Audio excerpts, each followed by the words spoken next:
essa manifestação do Paulo Gonet acontece ao mesmo tempo em que o judiciário brasileiro está sendo chantageado por Donald Trump, que fala em tarifar o país em 50% a partir de 1º de agosto. Na carta, Trump cita o julgamento de Jair Bolsonaro, cita o Supremo.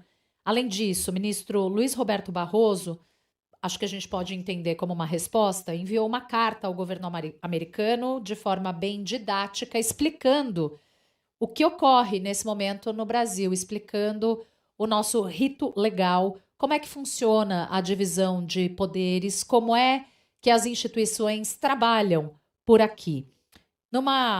Acho que também podemos dizer, numa demonstração de força institucional, né?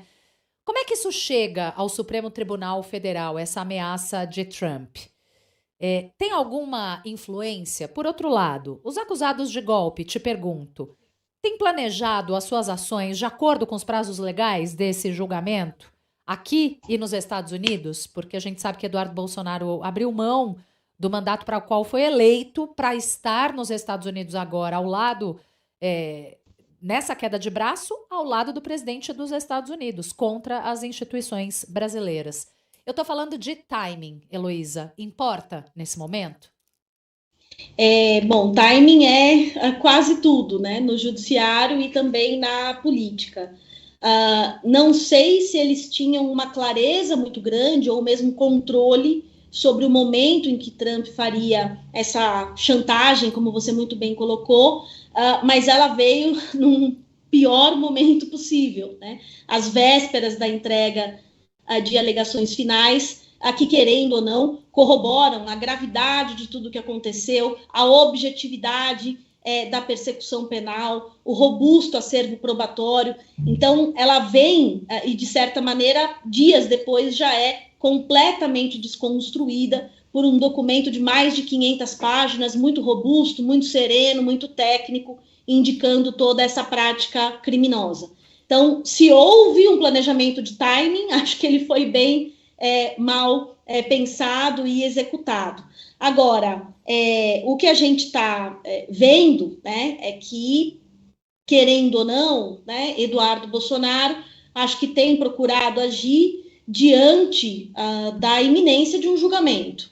O que a gente está falando aqui, entre o mês de agosto e setembro, é agendada uma data de julgamento, e pelos recursos que estão disponíveis para se contestar uma eventual condenação, entre outubro e novembro já é possível se pensar numa execução da pena, num trânsito em julgado.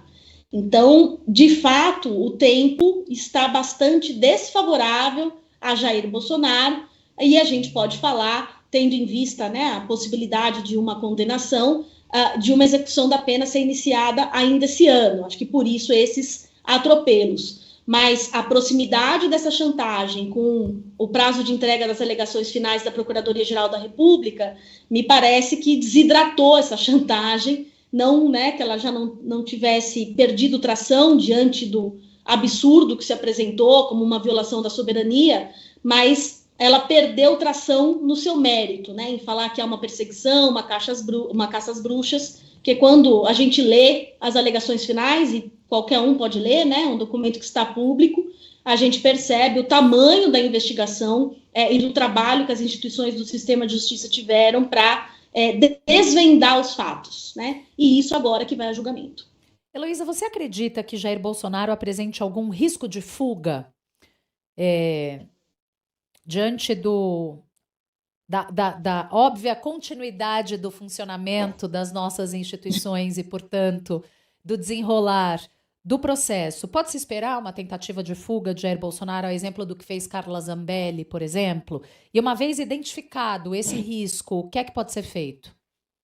Bom, isso, querendo ou não, está no radar, né, de todas as instituições.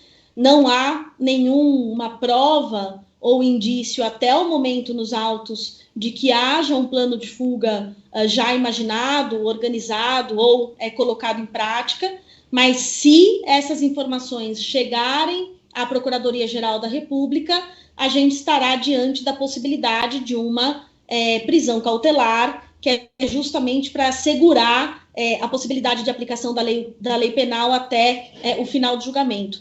Então, se houver uma sinalização de fuga, me parece que abre-se a possibilidade da prisão cautelar. Que sinais podem ser esses? Pode ser uma ligação, pode ser uma mensagem, pode ser um envio de dinheiro. Nós já tivemos diversos exemplos de tentativas de fuga avaliadas pelo Supremo Tribunal Federal. E a gente não pode esquecer que uma conversa sobre o aluguel de um veleiro via Venezuela, né, para fugir da ação penal ali da Lava Jato, do comecinho da Lava Jato, foi motivo não só de prisão cautelar, mas também de afastamento do líder do governo na época do Senado, Delcídio do Amaral. Né? Então, é preciso pensar qual é a concretude, né, desse plano, sua viabilidade.